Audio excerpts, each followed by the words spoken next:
चलिए, आज एक ऐसे साधारण से इंसान की कहानी सुनते हैं। एक ऐसी कहानी जो शायद हमें सिखा जाए कि ईमानदारी और मेहनत से कमाई हुई असली दौलत आखिर होती क्या है। ये कहानी ना दिल को छू जाती है।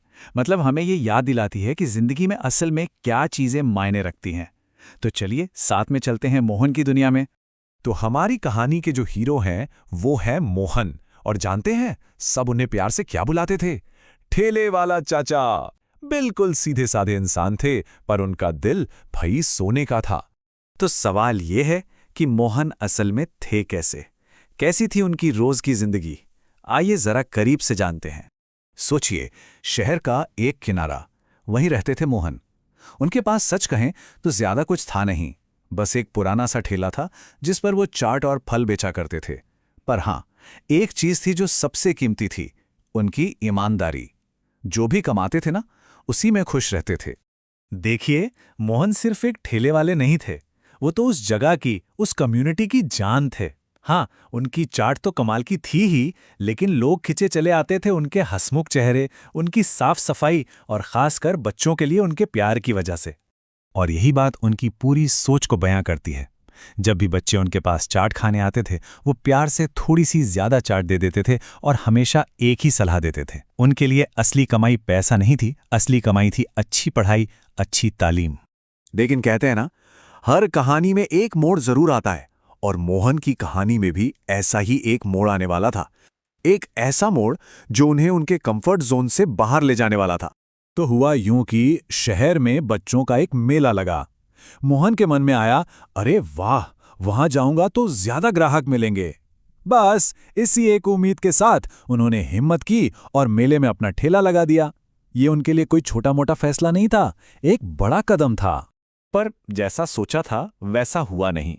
मेले की इतनी भीड़-भाड़, इतनी चकाचौंध में मोहन के उस छोटे से ठेले पर किसी का ध्यान ही नहीं जा रहा था। और जाहिर है, धीरे धीरे वो उदास होने लगे, थोड़ी निराशा सी होने लगी। अब यहां एक सवाल उठता है, क्या इस शुरुआती नाकामी से मोहन की हिम्मत जवाब दे देगी? क्या वो सब कुछ छोड़कर वापस चले जाएंगे? चलिए देखते हैं कहानी आगे क्या मोड़ लेती है। और जैसा कि अक्सर होता है, सब्र का फल मीठा ही होता है। अब कहानी उस हिस्से में पहुंचती है जहां मोहन की अच्छाई, उनकी मेहनत को आखिरकार वो पहचान मिलती है जिसके वो सच्चे हकदार थे। और फिर अचानक ही सब कुछ बदल जाता है। सिर्फ एक छोटे से बच्चे ने तारीफ क्या कर दी, बस वहीं से चीजें पलटनी शुरू हो गईं। वो बच्चा अपने दोस्तों को, अपने माता पिता को ले आया और देखते ही देखते मोहन के ठेले पर भीड़ लग गई। और जानते हैं, उसी भीड़ में एक ऐसा इंसान भी था जिसने मोहन के काम को, उनकी काबिलियत को पहचान लिया। वो एक बड़े व्यापारी थे। उन्होंने मोहन की ईमानदारी देखी, उनकी साफ सफाई देखी और उनसे कहा, सुनो, तुम्हारा काम बहुत अच्छा है। अगर तुम चाहो तो मैं तुम्हारी एक छोटी सी दुकान खुलवाने में मदद कर सकता हूं। सोचिए, ये मोहन की सालों की मेहनत का पहला और कितना बड़ा इनाम था। अब मोहन ने इस मौके को हाथ से जाने नहीं दिया, बिल्कुल नहीं। पर सवाल यह है कि क्या कामयाबी ने मोहन को बदल दिया? चलिए पता करते हैं कि कैसे वो सफलता की सीढ़ियां तो चढ़े, पर अपनी जड़ों को कभी नहीं भूले। मोहन की तरक्की का सफर वाकई देखने लायक था। कुछ महीने पहले तक वो एक पुराने ठेले पर थे। आज उनकी एक छोटी सी दुकान थी और कुछ ही साल बाद उन्होंने एक और दुकान खोल ली।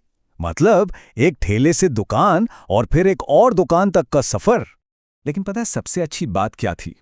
इतनी कामयाबी के बाद भी मोहन जरा भी नहीं बदले।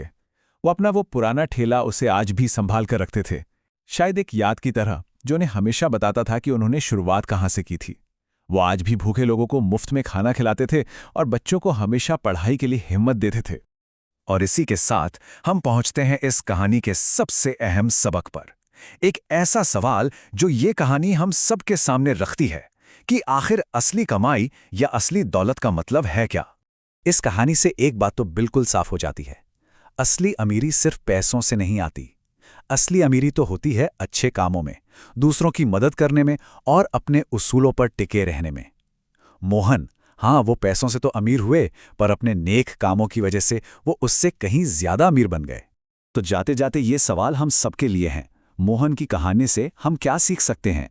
हम अपनी असली कमाई को, मतलब इंसानियत और नेकी के इस खजाने को कैसे और बढ़ा सकते हैं? इस पर जरा सोचिएगा जरूर।